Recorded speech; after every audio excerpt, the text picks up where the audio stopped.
Some people don't walk into your life with a warning sign. They smile, they speak softly, they seem normal, but somehow, every time you're around them, you feel smaller, more confused, more tired, and the strange part is, you can't always explain why. It's not always what they do in front of people, it's what happens to your peace after they leave.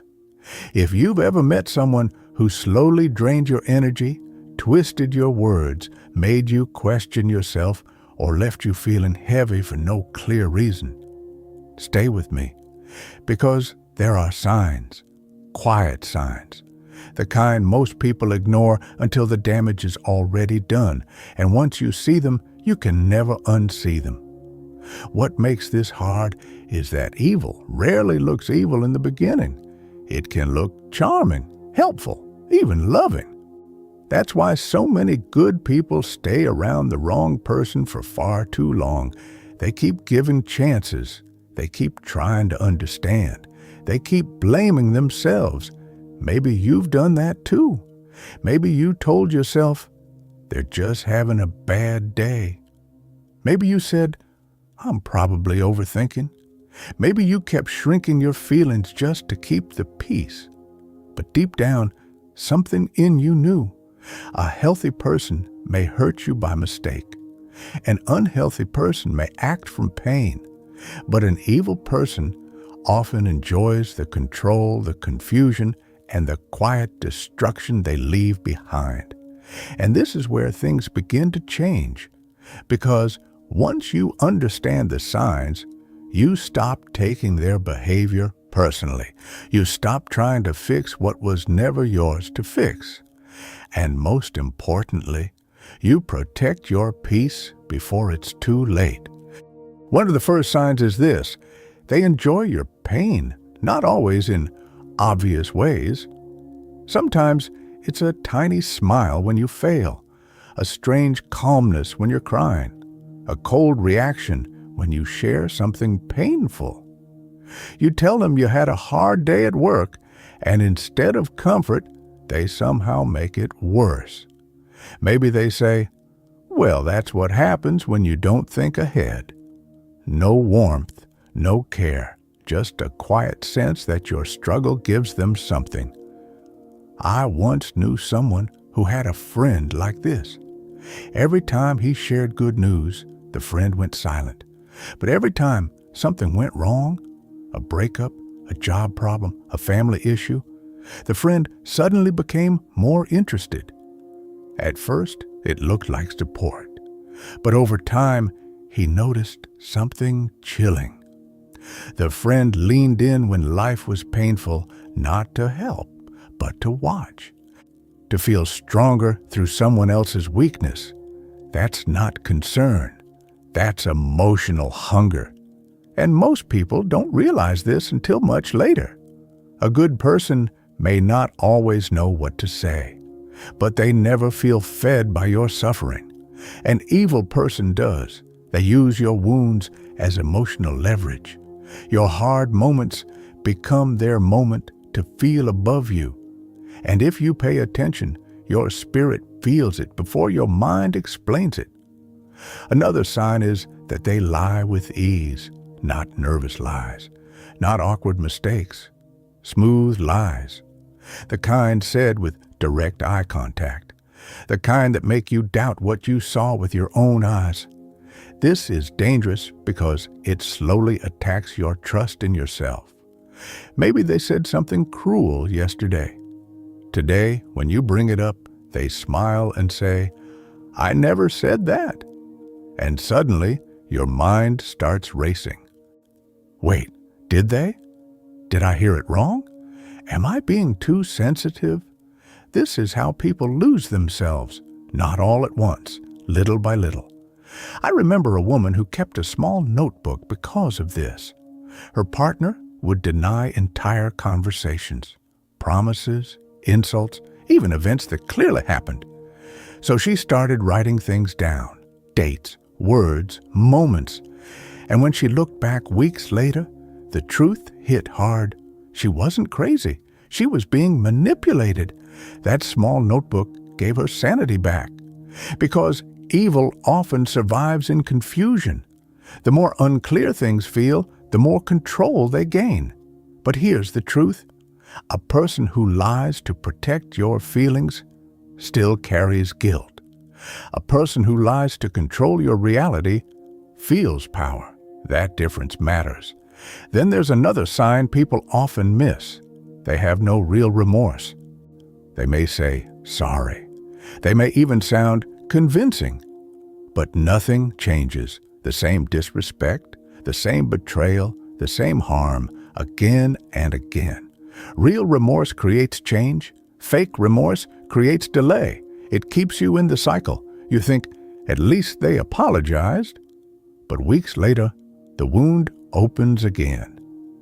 This is something many people experience in family, relationships, even workplaces. A boss humiliates you in front of everyone, then later says, "Don't take it personally." A friend crosses a line, then laughs it off. A partner breaks trust, cries, promises change, and repeats it. The words sound right, but the pattern tells the truth.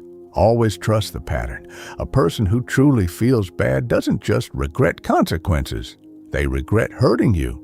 That's a huge difference, and this leads to something even deeper. Evil people often make you feel guilty for having normal reactions. This one traps good-hearted people the most. You get hurt, you speak up, and somehow you end up apologizing. Have you ever had that happen? You say, "That really upset me," and instead of hearing you, they turn it around. So now I'm the bad guy? You're too emotional. You always make everything dramatic. Now the focus is no longer their action. It's your reaction. And suddenly you're defending your pain instead of honoring it. That's emotional inversion. And it's deeply toxic. A man once shared a story about an argument with his brother. The brother borrowed money, never returned it, then exploded when asked about it. By the end of the conversation, the man felt guilty for even bringing it up. That's how manipulation works. It flips truth upside down. And if you live around this too long, you start silencing yourself before speaking. You begin editing your emotions, walking on eggshells, rehearsing sentences, trying not to trigger them. That is not peace. That is survival mode. And this is where things change for many people, because the moment you realize your normal feelings are being treated like crimes, you begin to wake up.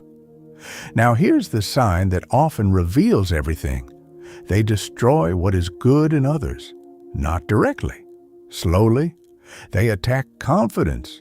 They mock hope. They poison trust. They make kindness feel foolish. This is one of the darkest traits. A truly evil person struggles to tolerate light in someone else. If you're disciplined, they tempt distraction. If you're healing, they reopen wounds. If you're happy, they create drama.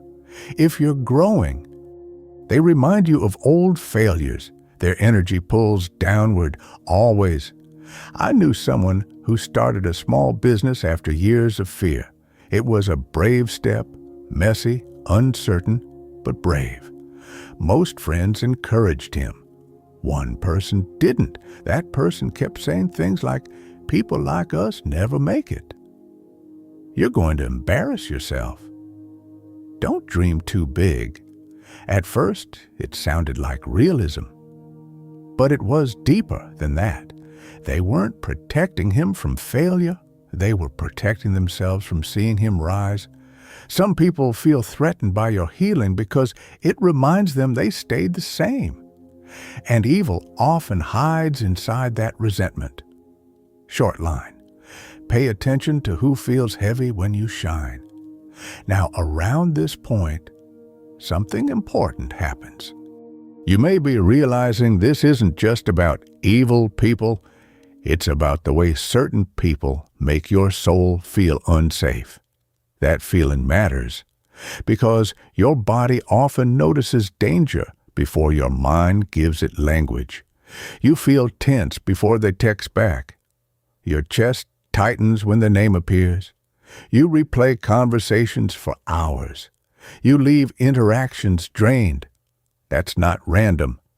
Your inner world is sending signals. Midway through life, many people finally understand this lesson. Peace is data. Read that again. Peace is data. The right people don't leave chaos in your nervous system. They don't make you question your worth. They don't make every conversation feel like a test. And if someone consistently steals your calm, that itself is a sign. But here's the truth most people don't realize.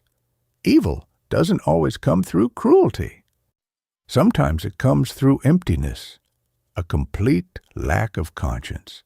They can hurt, use, betray, and sleep peacefully. No inner conflict, no reflection, no guilt. That absence should never be ignored. There's a story about a woman who stayed friends with someone for years. This friend constantly used private secrets during arguments.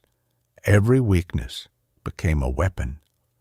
Still, after every fight, she convinced herself it wasn't that serious. Until one day, during one of the hardest moments of her life, that same friend used her deepest fear against her in public.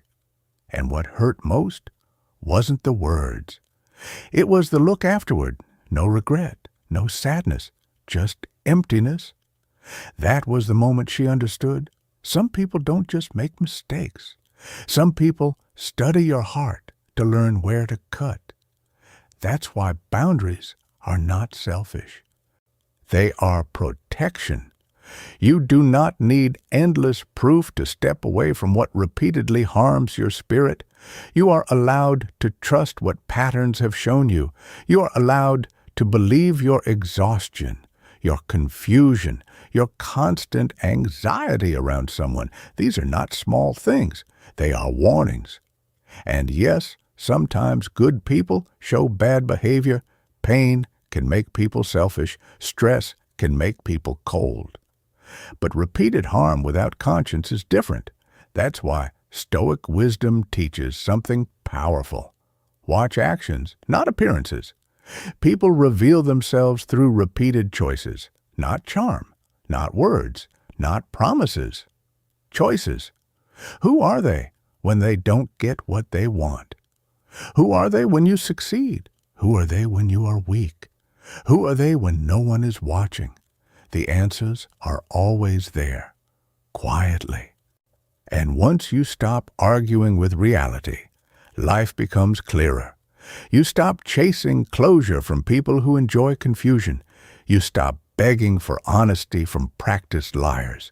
You stop handing your softness to those who turn it into a weapon. And something beautiful begins.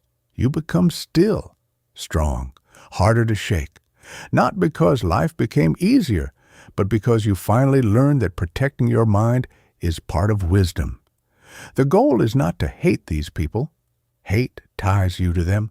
The goal is to see clearly, to stop making excuses for repeated darkness, to stop confusing familiarity with safety, to stop calling manipulation love, friendship, or just how they are. Sometimes the strongest thing you can do is quietly step back. No big speech, no dramatic ending, no need to prove what they did. Just distance, silence, peace.